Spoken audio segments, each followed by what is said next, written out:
আজকে আমি অপূর্ব দত্তর লেখা কাকের ঠ্যাং বকের ঠ্যাং আর আমার কি দোষ এই দুটো কবিতা পাঠ করে শোনাচ্ছি।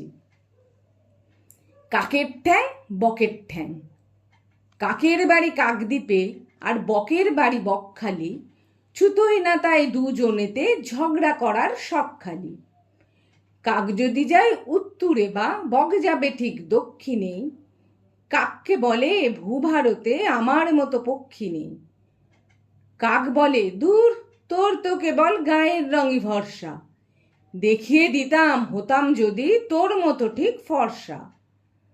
বক বলল চল তাহলে চিলের কাছে যাই, কোষ্ঠী বিচার করে এবার হিসেবটা মিলাই। চশমা খুলে নস্য টেনে বিধান দিল চিল, কাকের ঠ্যাং আর বকের ঠ্যাঙেই হিসেবে গরমিল। আমার কি দোষ? ক লিখতে কলম ভাঙিস, খ লিখতে খড়ম, 4 বছর এক কেলাসে শুনলে মেজাজ গরম।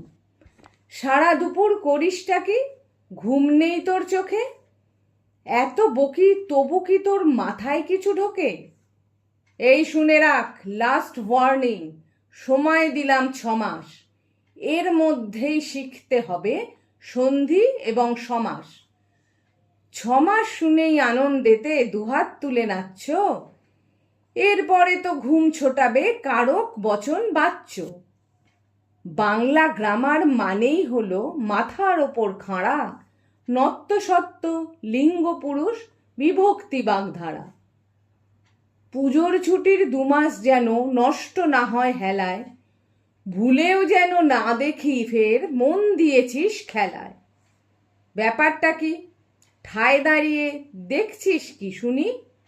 ছুটতে গিয়ে ব্যাকরণটা নিয়ে আয় তো এক্ষুনি।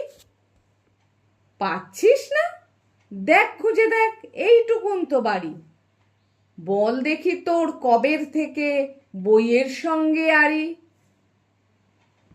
মিথ্যে মিথ্যে বকছো আমায়, ভাবছো আমি বোকা? আমার কি দোষ? বই তো কবেই কেটেছে উই পোকা।